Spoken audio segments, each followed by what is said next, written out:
Good morning, everyone. Let's start the day with a bit of complaining with Larry David. It's unfair and it would be unwise to expect the user to know the law.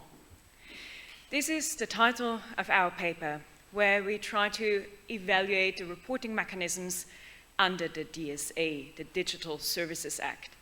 This paper is a collaboration together with my wonderful colleagues, Simon Parkin and Ben Wagner. We were thinking about how we can bring legal design and usability together to better understand what the Digital Services Act tells us to do in order to design reporting mechanisms for online platforms. So, what is our context and what is our motivation? The Digital Services Act gives us new rules under Article 16, where they say that illegal content reporting has to be user-friendly and easy to access for online platforms.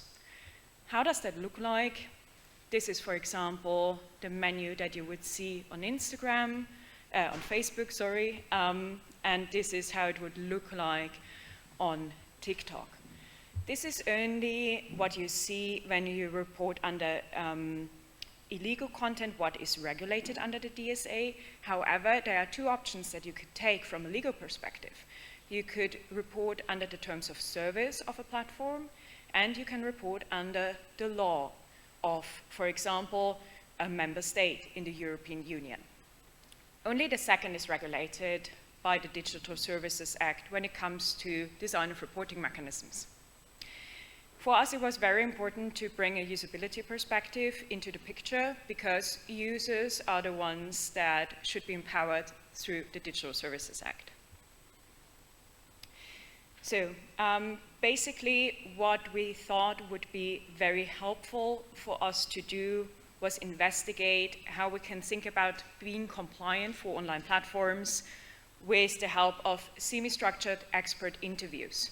We had 14 interviews in total, and with whom did we talk to?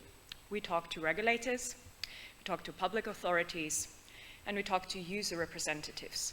Why was it important to talk to those people? First, regulators can help us understand what they understand with easy to access, with usability demands. User representatives can help us to understand where users struggle because they bundle the interests of users. They see when users come to those user representatives.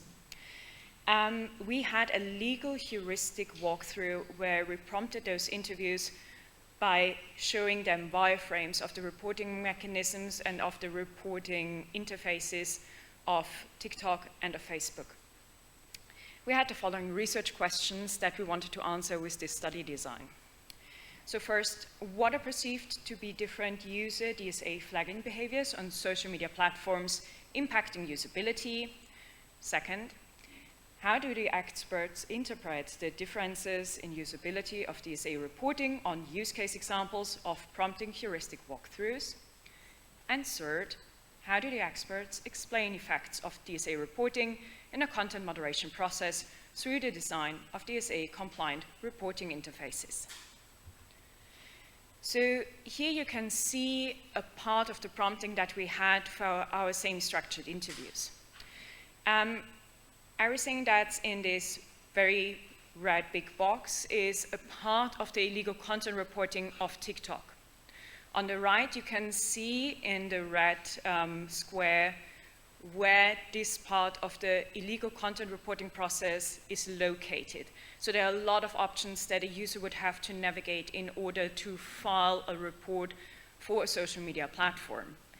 If you're interested to see what all those wireframes looked like, because they are very big, they are very complicated, you can see different stages where you see all the text that a user would have to read in order to understand what they flagged there.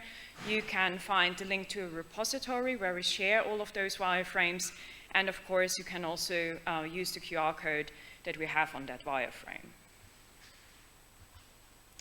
So, what are our key findings? User burden and legal complexity. We revealed there are a lot of challenges that users have to face, even if the DSA empowers users. And it's often so that a user cannot understand the law. They are not educated in order to do that. So expecting from a user that they are equipped in order to understand a very complex reporting process under the law is a bit much. Also, when you think about that they have to differentiate between the terms of service, like a contractual reason, between what is an illegal reason, is also very challenging for a user. Differentiations are very hard.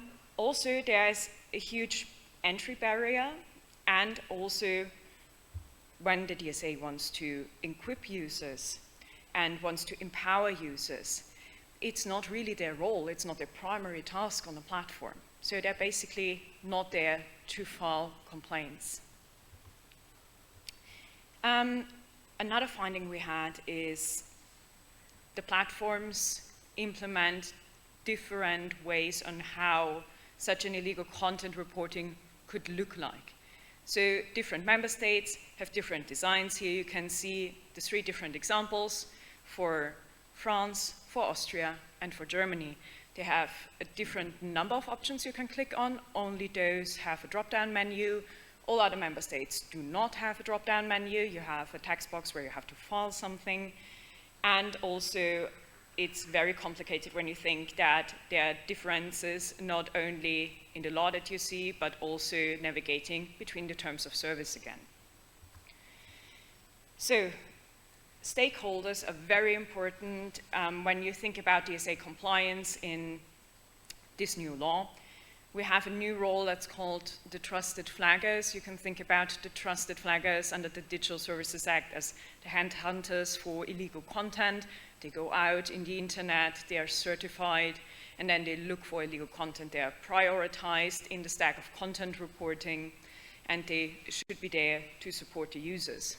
However, what happens to the stack of flags in the platform is very uncertain. It's still very opaque how this prioritization exactly works against, like, you have a lot of different flags versus you have a trusted flagger. Maybe you have 2 flags of a trusted flagger in a stack. This is still not completely clear. This is what our interview partners also revealed. The moderation process, even with a lot of effort that the DSA puts into transparency, is still not there. We don't know what happens to the flags. So, recommendations for design and regulation. When we address these challenges, we have the following ideas. We would say it would really help to simplify the interfaces for the users, to help to clearly distinguish between the terms of service and illegal content reporting. Then, platforms should also link the users to direct help, to direct user representatives if they are in a very shocking situation, for example. This would help a lot. And then also it would be very helpful if we would implement feedback loops in the content reporting process that also supports the user and that keeps up the motivation for a user to report even on a platform. And then what we really think would help is interdisciplinary collaboration among the regulators, among the designers, among the researchers, and among the platforms to tackle this task together. In conclusion, we think it is very important to think about the DSA as a really complex thing where we have to effectively bring together interdisciplinary work. We have to empower the users. So this not only includes the normal users, but also the expert users, like the trusted flaggers. We have to really see that we have transparent reporting mechanisms and intuitive design that thinks about someone who has no legal knowledge and is also able to fill in a whole report through a reporting mechanism. And through that, we can strengthen compliance under the Digital Services Act. Thank you very much for your attention. If you want to reach us, these are our LinkedIn QR codes. and I'm very much looking forward to your questions.